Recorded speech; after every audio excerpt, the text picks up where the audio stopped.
This meeting is being recorded. Every month someone tries to get their bot in with naming it after me. I'm always like, that doesn't look right. Because we can only have the PromoStandards note taker. So some people try to get around that. Let's see. All right, we've got a lot of people jumping on. We can get right into it. This is our office hours where lots of people have given their questions beforehand and submitted them. And we have some great volunteers here to help with that, answering all of those questions, as we are a nonprofit and don't have a tech help support desk that's 24/7 or even daily at this point. So our volunteers help with those kinds of questions. And we also have David Goldman here, who's going to help answer questions from as the best practices representative. So thank you for being here also. We're just going to get started into the first question submitted. And after that, if we have time, you can open it up to any questions that are on the call. Maybe that didn't submit their questions. But the first getting started is basics and getting started. Basics and introduction. I don't know if so a lot of people have been asking questions lately, and I think this might be the basic thing they're wanting is, if you're a non-member, how do you get credentials, and what is that process? Is someone able to share their screen and walk through, like, here's how you sign up and here's where you go to get those credentials?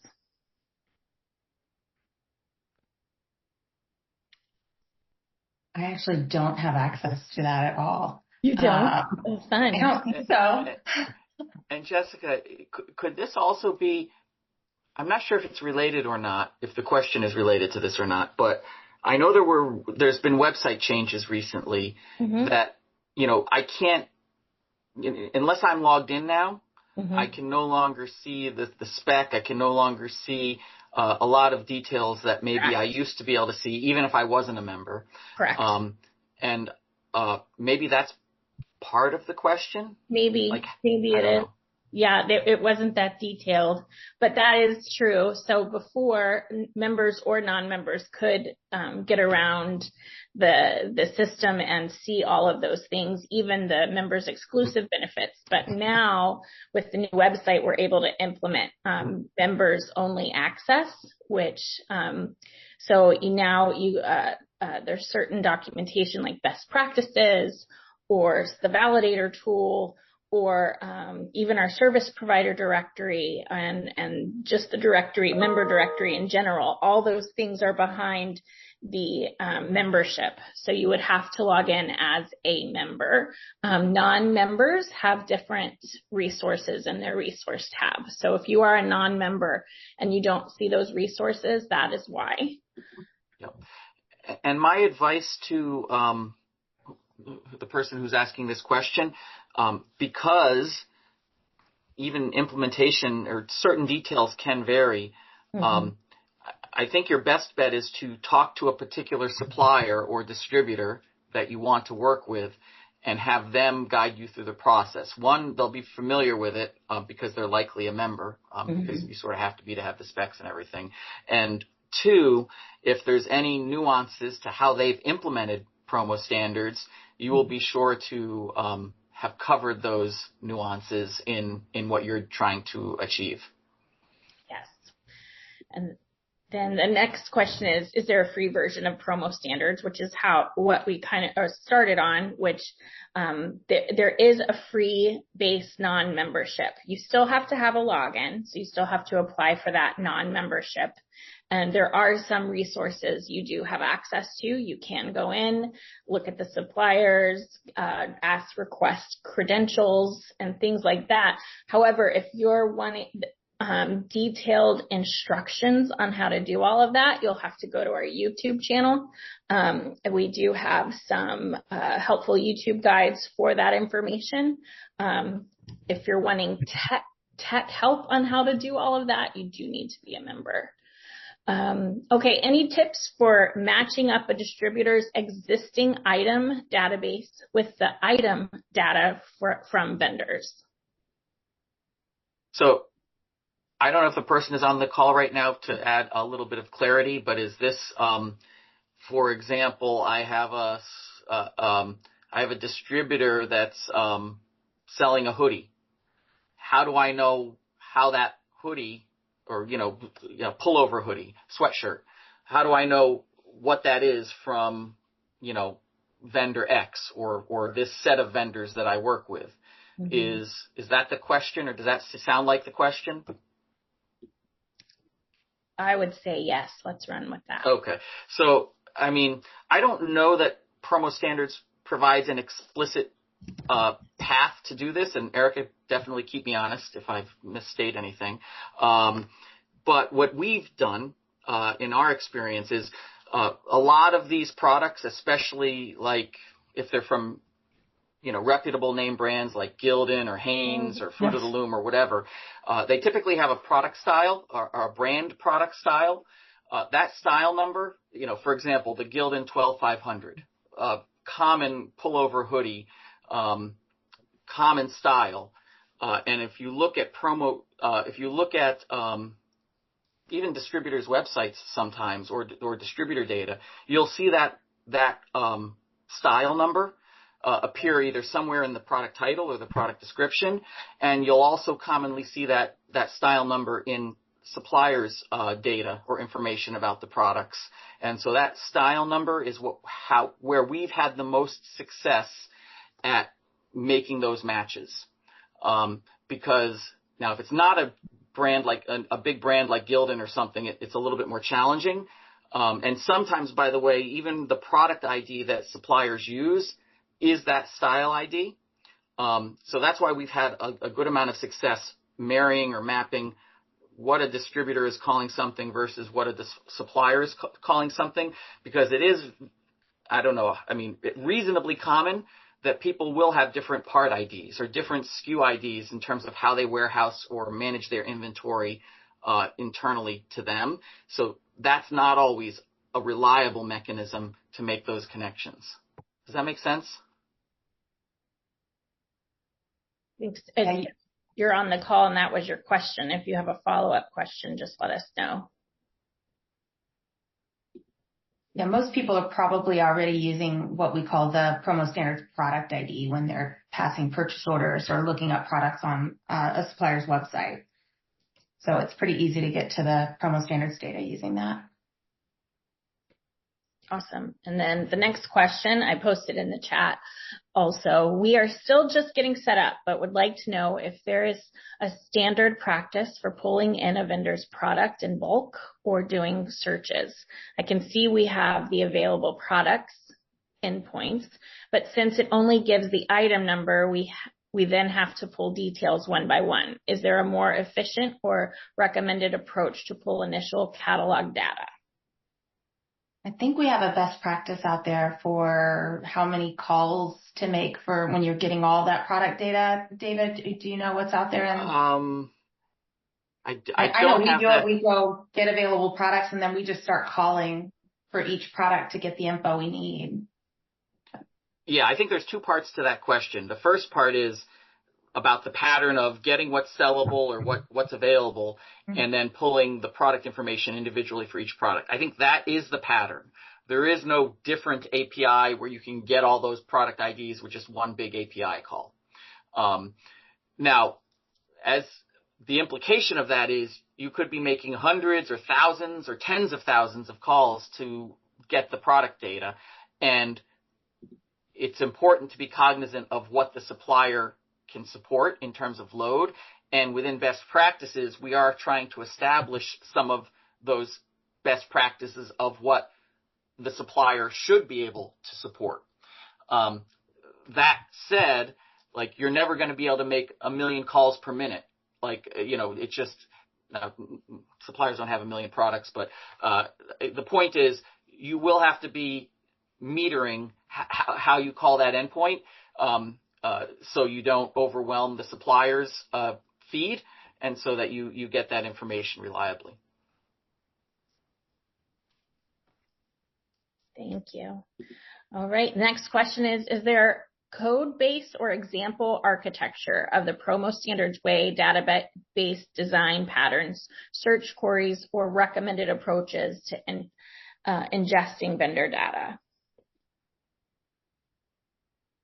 Do we have code, Erica? I don't think we have code. I don't think we do. I think the intention is with newer standards that we might include more example code for how to use them.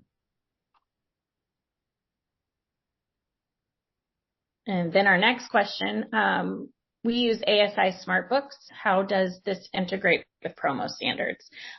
Would they need to get with their developer to see how to do those types of things? I mean, we don't have a specific help that's in connecting all of these tools together.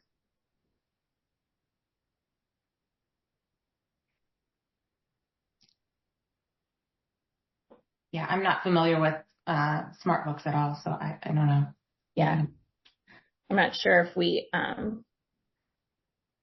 if so many different developers and companies are using the standards to do all kinds of different things. However, PromoStandards just creates the standards. They're not involved in the implementation process of all of that.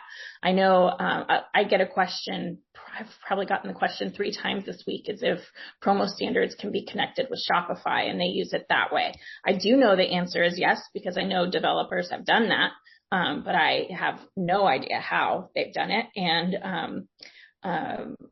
And even the ones that I do know were doing it aren't open to other clients right now. So I know it's possible, but we can't give any, correct me if I'm wrong, but we can't give any tips on how to do that, correct? Hello? I don't think we can give tips on that, but it might make sense just to reach out to ASI directly, since I think they are PromoStandards members. Mm-hmm. Are they doing it with Shopify ASI? I don't know. Did it say Shopify? I don't No, I was just saying I get that question. No, I don't know about Shopify. I was just thinking about ASI. Gotcha. Yes. Contact them. Some service providers may provide some integration as well. Yeah. And if you're a member, you can check out our service provider directory, and they have listings on a lot of the things that they can help with. But that is a membership benefit. And the best practice documentation, which was mentioned earlier, that is also a membership benefit. What is the path of one source integration into PromoStandards, and why this seeming duplication? I don't know that that's for us to answer. They would need to go to one source with that, correct? Yeah. Saw Pablo here earlier. Is he still around? No. Yeah, that would be a question for one source. They're implementing standards and doing it in different ways, so you would have to check with them. Is there a forum or resource showing in development planned or beta endpoints? No, we keep those top secret, don't we? Tech Summit. Yeah. Come to Tech Summit. Mm-hmm. We have some good stuff coming. We have a few things potentially planned, some things in development. Mm-hmm. And then once we have something that's ready for beta testing, it goes out on the advisory channel where we seek feedback, look for volunteers to help with validating those new services. So if you want to be involved in that process, advisory membership is key. And then you would have access to that. You would have a voice in that, and you could give feedback. Otherwise, you're kind of just at the mercy of when it's ready to be released out into the wild, I guess, as John would say, right? All right. Working with supplier data, updating vendor pricing. I imagine this is about maybe some pain points within the data they're receiving, but I could be wrong. So I think the third bullet is sorry, I'm looking at the bullets that you had outlined, Jessica, in the Slack. Oh, sorry. Go ahead. The third bullet is a question. The other two, I'm not sure what the question is. Yeah. But do most suppliers provide product and inventory data for items they drop ship from mills, or do most use only their primary location? And I think the answer here is it can vary, but from what I've seen, there's quite a few suppliers that list FOB points that are not their primary location, presumably where they either have warehouses or they are drop shipping from, using another location.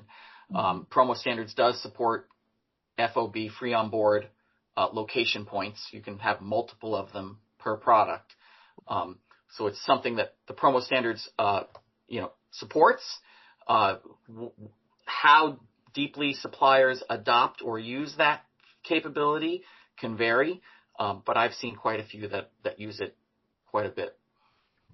We've found on the standards committee that often FOB points are just used for currency-based pricing. So, so not necessarily for the actual FOB, like free on board place where the goods change hands.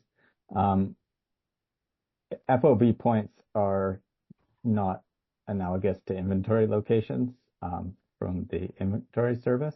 So I think inventory locations might be more accurate as to where the goods are actually being shipped from, although it's really in the domain of the supplier, and you should get in touch with the individual suppliers if you want to know for sure. So Robert's foreshadowing product data 3.0, potential for enhancement, I think, and clarity in how we transact that data. Perfect. Okay. Should go back to the vendor pricing. Was the person to ask that question on the call, or do we know? I don't have that list in front of me, but if the one that asked that is on here, if you would just let us know if there's some more information you'd like to give for direction. I know that we use the product change date to get products that have had recent changes and go to see if those are cost changes, and we apply those nightly, just like constantly polling for pricing updates.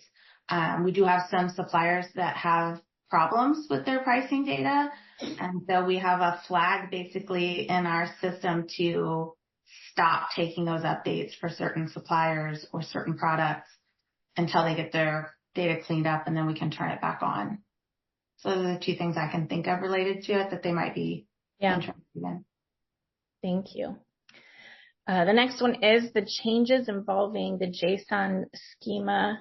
When will more information be available, or will this be covered at Tech Summit?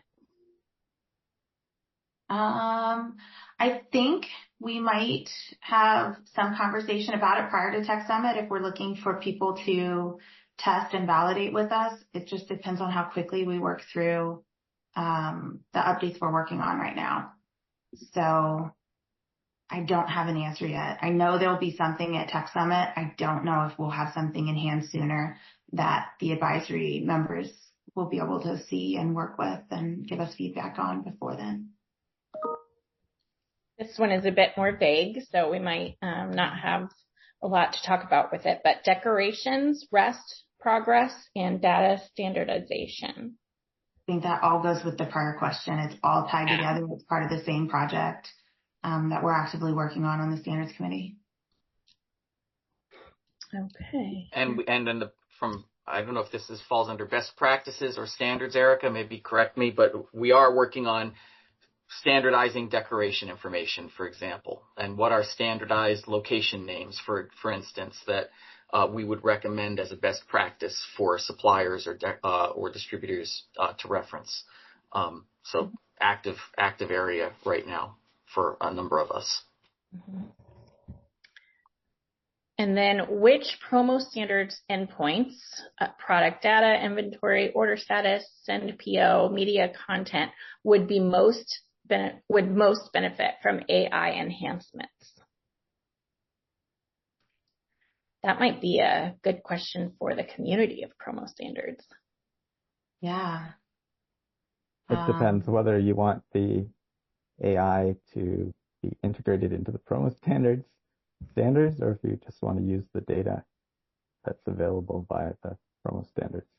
I mean, we saw a lot of product data examples during the previous hackathons where people had implemented an AI chatbot or some kind of AI over product data. I don't know that anybody had, and maybe media content too, but I don't know that I saw anybody do anything with order status or send PO.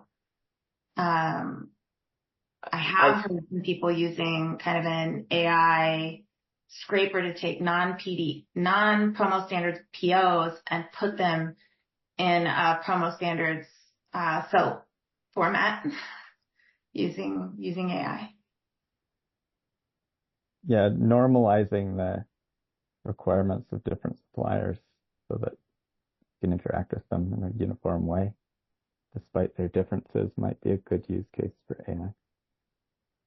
Yeah, I can speak, for us and our use of PromoStandards, to echo what Erica was saying, we use it quite a bit on product data because we have our own data standards about what we want to call things and how we want things structured. And so we use AI to transform what is available in the feeds from various suppliers, and where those suppliers may call things by different names or use different terms. We use that to normalize to our own internal standard. Mm-hmm.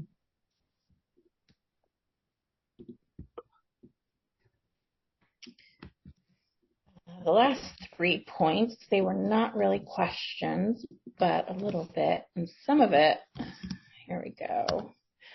Future with proofing, PromoStandards roadmap and adoption trends. What's the future roadmap and and what PromoStandards is excited about? A lot of the future stuff and what we're excited about is coming at Tech Summit. So, Tech Summit is a huge source of information and can let you in on where everything's going on trajectory. But does anyone on the call have anything to add with those 3 different submissions? Yeah, I think we had several conversations about, here we are taking a major revision to PromoStandards by moving to REST and adding some data standardization. And how long will it take the industry to really adopt all of this new, the new processes and the new standard? And by the time all of that gets rolling and we have good adoption, will something new have come along that kind of disrupts our whole flow again? Like how do we stay ahead of it instead of, I feel like we're kind of catching up right now. So that's a concern of mine as well. Like, is there a way to future-proof it, or do we just keep pushing with what we know right now and hope that we get quick adoption and can stay on top of things? Agreed. And from a best practices perspective, I know we're excited about publishing a template or a set of best practices that suppliers can attest to their compliance to, so that when a distributor connects with a supplier, they have better visibility as to the data quality that supplier is providing, how well they are adhering to published best practices, which, as us acting as primarily a distributor, we are excited by that opportunity to encourage more consistency across suppliers who are using PromoStandards. And then while we're on the call, does anyone that is joining us in person, would you have any questions you'd like to ask here live while we have our great volunteers here?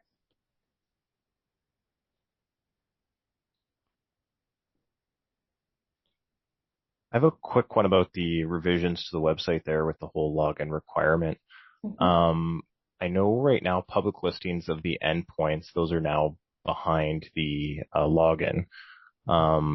So at the end of the day, there's no public visibility to that unless you're at least an associate member or higher and logged in. No, you can be a non-member and logged in and see them, but you do have to get a login and log in to see them. Okay, so that was just you need an associate or higher to be listed in that public listing. Gotcha. I think they're still listed even if they're not members. I'd have to double check that. However, as far as I'm aware, they are. We Yeah. have not changed anything regarding that yet. You Okay. just if you're a non-member, you don't have all the resources PromoStandards offers at your fingertips, basically. So you couldn't get the best practices, you couldn't get the tool validator and some other things. You don't have access to Slack.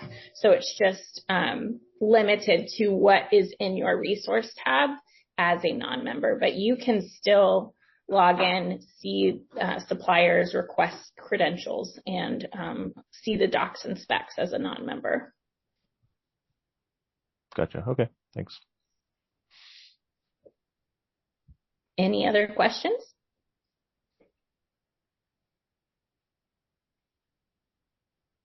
Just one quick question in regards to order ship notification, 2.0 and 2.1.0. Are there major differences between the two? No. Okay. It And would if need to be a non-breaking change, just adding new functionality. So the difference between 2.0 and 2.1, 2.1 lets you send a ship notification to someone. 2.0 is our standard pull by date or PO number where you pull ship notifications. got it. Perfect. Thank you. And Michonne, while you're on, are you able to see the tool validator when you're logged in? Nope. And I checked with Dino. Dino's not able to as well. Really? Alex, could you look into that? Because they're both adopting members and they're not They're able adopting and they can't see the web service validator? the tool validator, yes. If you Okay. could just check the permissions on that. Sure thing. I'm on it. Thank you. Any other questions? I really can't request credentials. Not that I need to, but I just went in and tried and I can't. You can't? No, when I go to the member directory, if I click on any of the members, it logs me out. No, you don't request credentials through the member directory. Oh, okay. You do it through Through company. I'd have to go back and look. I don't have that set up right now. Hold on. Yeah. I don't have a company in my profile either. No, you can. Yeah, hold on just a second. Let me see if I can find that answer real quick. Yeah, I was gonna show somebody, but like I really I can't find it. It's service. No, that's not it. Hold on. Resources. Endpoints. You click on endpoints. Okay. It's under resources. Oh, and then click on the key. Yeah. Okay. Yeah, I can get there. And I'm just logged in. Yeah. I think we covered that during the September meeting. So I dropped the YouTube video I saw that. Thank you. in the chat here. Just, I don't know if that person's on, but because yeah, I don't request credentials, so I didn't know how to do it. I was poking around and I was like, I don't know. Maybe I don't have access. Yes. Yeah. Anyone else on the call have a question?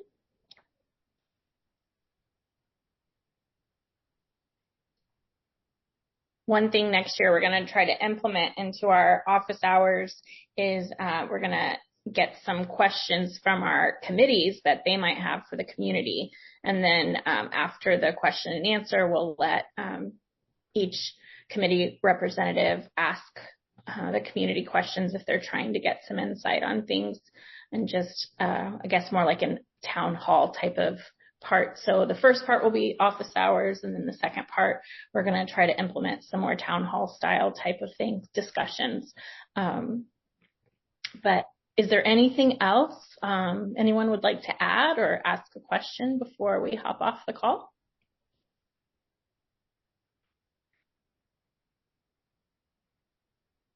Well, Thank you, everyone. Thank you so much to our volunteers for coming. I appreciate it. David, I know congrats is in order. You're going to be a board member in January. So you were voted in and now part of that board member personnel. So thank you so much. And I've just gotten to work with you more this last couple of weeks.